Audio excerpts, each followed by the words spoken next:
Hey everybody, this is Travis and Nick from Evolve Holistics 42-day program.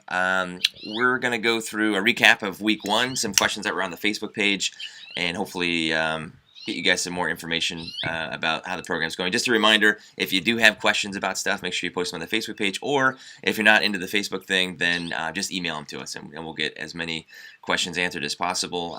It's really important for you guys to ask questions, because we always take for granted what we already know, because we've read hundreds of books and been kind of looking at this stuff for a long time, but we don't know what you don't know. So make sure you ask us questions. So Nick, we had some questions. I just want to Yeah, point go out ahead. that feedback is huge because, like Travis just said,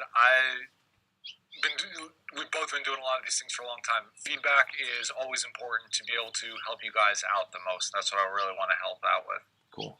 All right, so we had some questions about water. I know you posted a really good video about water, but quick recap on water. A lot of people are saying, man, I'm drinking a lot of water. I have to go to the bathroom a lot. Yeah. So what's the solution for that? Biggest thing is, well, a couple things. Earlier cutoff during the day for anybody that's saying like, "Hey, I'm getting up at night, going all the time." For myself, I use 5:30. That's my water cutoff. I just really don't drink beyond that as the day goes on, as the night goes on. Maybe a little bit of tea at night, but that's about it. The other thing, I add salt to my water, or make sure that I cook with a lot of salt. A couple different things. It's in the video, but I'm talking salt, not sodium chloride, not potassium chloride. So full spectrum of minerals. Really just make sure that everything is in my water. Water is oftentimes void of these. Really just processes through the kidneys fast. So I gave links to a couple of the different types of salt to use. They have, again, about 78 to 80 minerals depending on the salt. And again, check out that video. There goes into a big explanation of that, but I think that'll help solve a lot of those problems for people. Okay, I think some people are kind of wondering, we're getting questions on the Facebook page about snacks and food. So can you give us, this is like a 1 hour conversation, but organic food. So people go to the grocery store and they're like, well, the organic, maybe that looks a little bit more expensive, but explain the value in organic food. Well, like you said, yeah, we're going to start with the conversation. Okay, biggest rundown, how much garbage do you want? Like, besides pesticides, chemicals, toxins, whatever it is, there's a lot of that being sprayed on most food that we eat. It's being fed to a lot of the animals that we eat. So really just trying to minimize that exposure. When doing so, easiest place to start are meats and fats, because that's the most concentrated sources of toxins. So if you're going to want to spend, hey, you know what? I want to start putting a little bit of money towards this, because it is going to be a little bit more expensive. But again, you have to think of savings cost long term with health costs then too. Biggest thing though, start with the meat, start with the fats that you're cooking with, anything like that. Because again, fat is where all the toxins are concentrated, all of the chemicals are concentrated.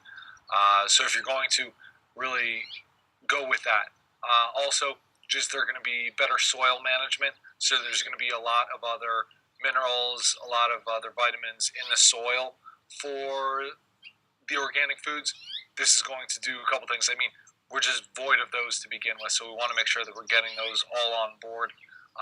But it's just better for the earth, better for the environment as well. So it's just something to think about going down in the future too.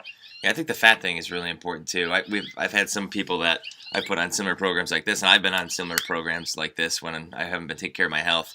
And when I start losing fat, then I start to get sick. So can you talk about that a little bit? That is where, okay, so cleansing is huge right now. I got to cleanse my body, got to do this and that. And really what it's all about is getting healthy first, because your body's going to naturally cleanse itself. It's going to start to purge those toxins. And even on ourselves, like midsection, a lot of people store fat, thighs, like glutes, different areas. And that's where all those toxins are being stored in our bodies as well.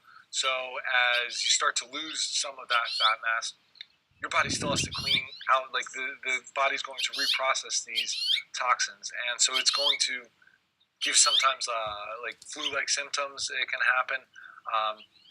You may also feel like a little bit tired at first before this all of a sudden rush of energy comes, because, wow, those toxins just aren't burdening the body for days, weeks, years on end.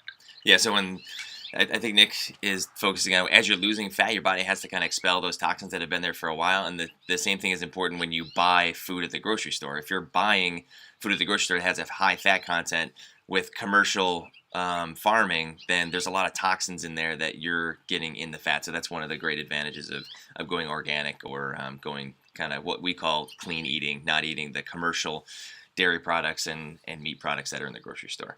So we got some questions about beans and legumes. So there's been kind of mixed feelings about that. Some people say, beans are really good for you, good source of protein, but some people are in the camp of, it can be kind of irritating. So what are your thoughts on that? Two separate questions there, I think. Because for one, you had mentioned protein. Beans are not really a source of protein. They're a source of carbohydrates and fiber for the most part. So with the protein, you're going to get a little bit.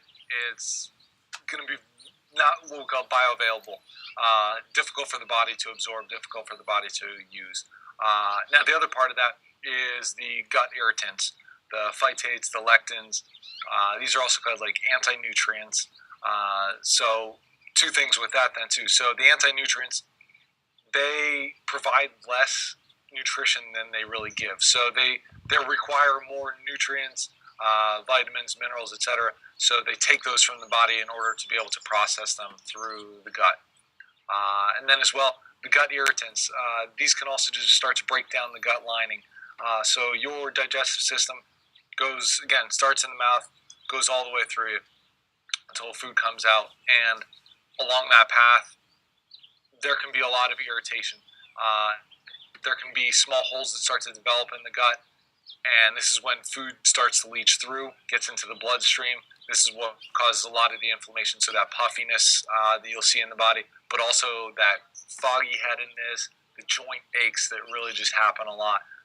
And then this is a compounding thing, so it just keeps going and going. Other foods get through. So that's why this can be one of those big irritants. There's a whole other thing on preparing these foods properly, and that can be done, and they can certainly be used. But for right now, hey, if you want to avoid them, I'm going to certainly encourage that.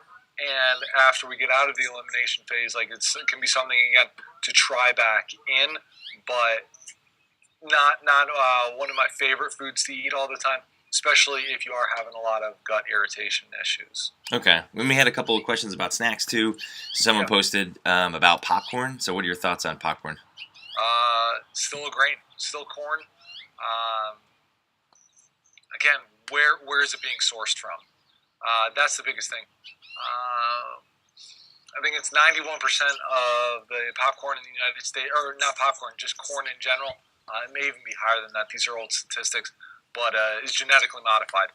So, meaning they can spray as many chemicals and pesticides as they want on this, and it's not going to kill the plant. It's just going to kill all the weeds. Genetically modified, your body doesn't recognize it as a food.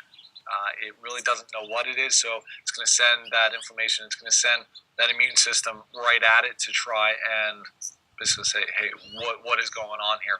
So the popcorn is a snack. Hey, where are you getting the popcorn from? Is it already popped, or are you popping it yourself?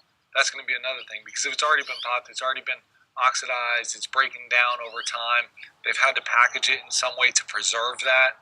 So I would rather, if you're going to do it, make it yourself. Make sure you're putting a bunch of either coconut oil, ghee, butter on there, and then adding some of the salt that we've talked about, the salt with all of the minerals there, or flavoring it with any other seasonings that you want, but still holding off on that for the elimination phase right now. All right, I think that's a pretty good recap for week one. Again, we're just going to go based on what questions you guys ask us, so good back and forth on the Facebook page. We tried to answer some questions there, but if people that aren't into the Facebook, they have to kind of get questions to us, and the program is really what you guys want out of it. It's extracting years of information and hundreds of books that we've read about these subjects, so this is a really good opportunity for you to get questions answered. And no question's a bad question, so I think people have been kind of hesitant on asking some questions. It's like, it seems like there's some healthy people in this program. Everybody probably already knows this, so I won't ask that question, so don't feel like that. Everybody knows it. Don't worry about that. Yeah, for sure. So, all right, Nick, enjoy the rest of your day, and we'll talk to you soon. Thanks. Very good. We'll see you soon, Travis.